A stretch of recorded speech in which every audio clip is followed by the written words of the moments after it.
Good morning बच्चों। आज मैं आपको हिंदी व्याकरण में पाठ 4 शब्द निर्माण यानी कि शब्दों का कैसे निर्माण किया जाता है, ऐसे ये वाली चीज़ें हम पढ़ेंगे।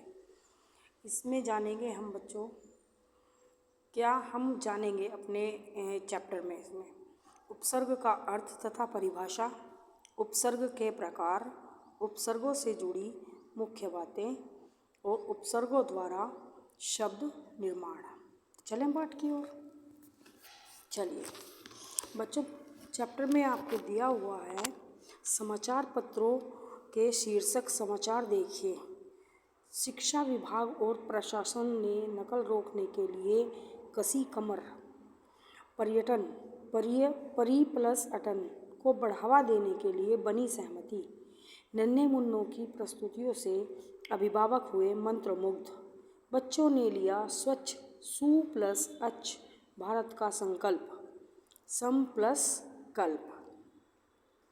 समाचार पत्रों के शीर्षक समाचारों के रंगीन शब्दांशों से इनके साथ लिखे शब्दों के अर्थ में कुछ बदलाव आया है। पहले उस बदलाव के बारे में सोचिए, फिर आप इनसे एक एक अलग शब्द बनाकर देखिए। अब शब्द निर्माण चैप्टर है आपका, तो उसमें हम जानेंगे थोड़ा। भाषा में अनेक प्रकार के शब्द बनाए जाते हैं। भाषा के पास जो विशाल शब्द भंडार होता है, उसमें शब्द बनाने की प्रक्रिया का बहुत महत्व होता है।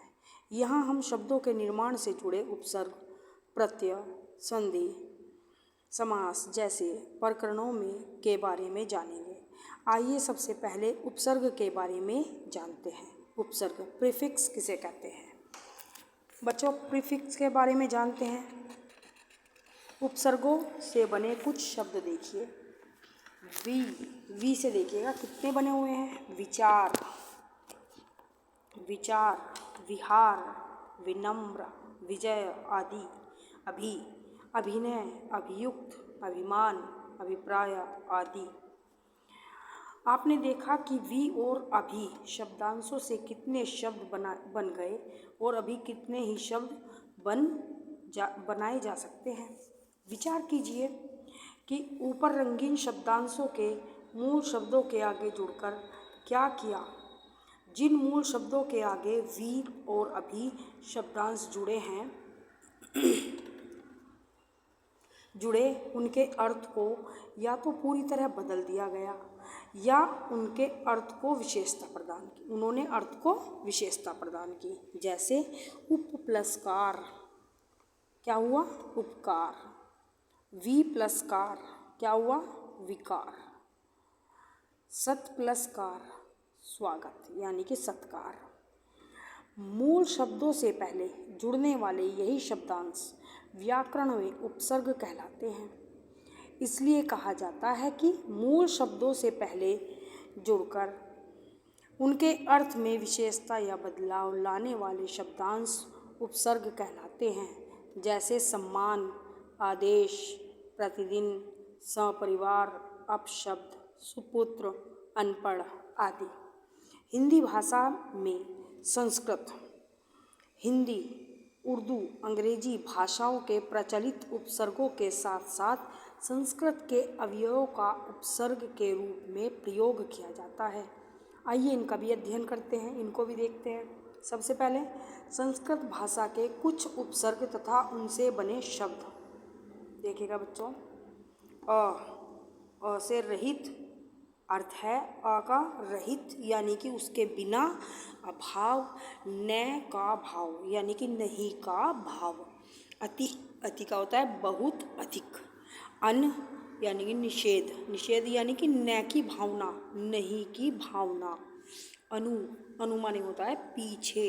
अप माने क्या होता है? बुरा। अब इनसे निर्मित शब्द जो हैं वो आ जाते हैं आपके अचल, अमर, अजर, असत्य, अधर्म, अहिंसा, अमृत्य, अज्ञान, अन्य, अविश्वास, असहिष्णु।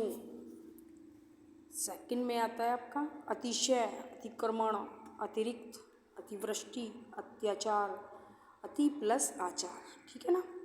अत्यधिक, अति प्लस अधिक। ये अधिक जो है यहाँ पर मूल शब्द है और प्रत्यय क्या है, उपसर्ग क्या है यहाँ पे, अति। अनेक, अनाचार, अनिच्छा, अन प्लस इच्छा, है ना। अनुपस्थित, अन प्लस उपस्थित। अनावरण, अन प्लस आवरण। इसी प्रकार से आगे जानेंगे। अनुसार, अनुज्ञापन, अनुगमन, अनुमान, अन्वेषण, अन्वेषण, अपशब्द, अपकार, अपमान, अपकीर्ति, अपहरण, अपहर्ता। उस प्रकार से आगे भी आपके बहुत सारे शब्द आते हैं। ये मूल शब्द और प्रत्यय आते हैं। ये सब जो हैं कौन से हैं, संस्कृत भाषा के कुछ अन्य उपसर्ग हैं। अब उपसर्गों के बारे में यह बात अवश्य ध्यान रखें। कौन सी बात, उपसर्गों का एक विशेष अर्थ होता है, लेकिन इस अर्थ में इनका स्वतंत्र रूप से प्रयोग नहीं हो सकता। अर्थ तो होता है उपसर्ग का, लेकिन इनका स्वतंत्र रूप से ऐसे ही प्रयोग नहीं हो सकता है जब तक ये मूल शब्द के साथ नहीं लगेंगे। जैसे सु, सु का अर्थ है अच्छा या अच्छी। अब सुगंध यानी कि अच्छी गंध, सही है, लेकिन यह गंध बहुत ही सु है का प्रयोग नहीं किया जा सकता। यहाँ सु की जगह अच्छी ही सही माना जाएगा। उपसर्ग के जुड़ने पर यदि संधि हो रही हो तो शब्द को संधि के अनुसार लिखा जाता है। जैसे प्रति प्लस अक्ष, तो संधि के प्रकार से ही लिखा जाएगा, प्रत्यक्ष लिखा जाएगा, न कि प्रति अक्ष।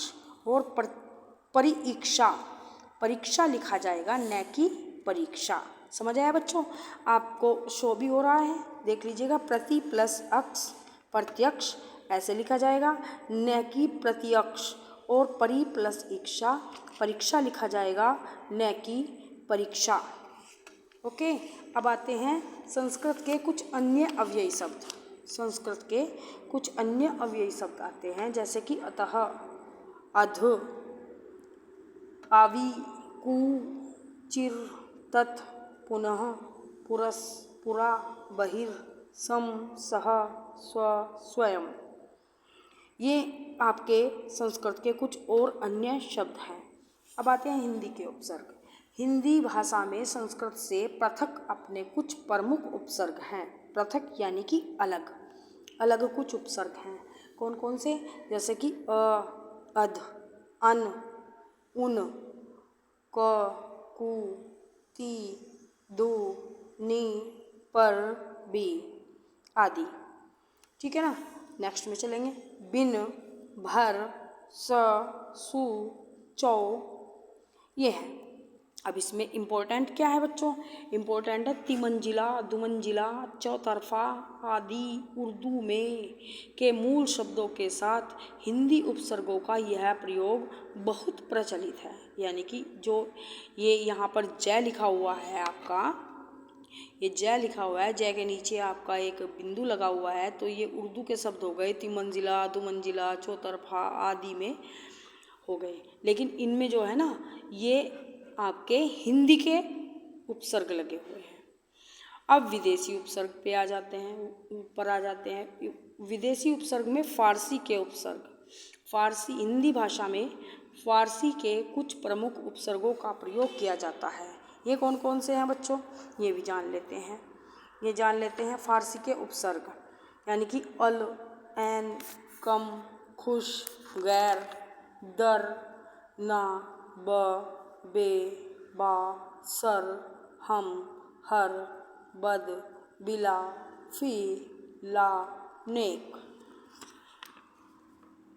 ठीक है ना बच्चों, तो ये सारे के सारे शब्द कौन से हैं, फारसी विदेशी उपसर्ग हैं और फारसी के उपसर्ग हैं। बच्चों इसमें जो है उपसर्गों में इनसे ही हम लगा करके अच्छे अच्छे शब्द बना सकते हैं और देख सकते हैं। ये उपसर्गों का उपयोग होता है। समझ आया? धन्यवाद।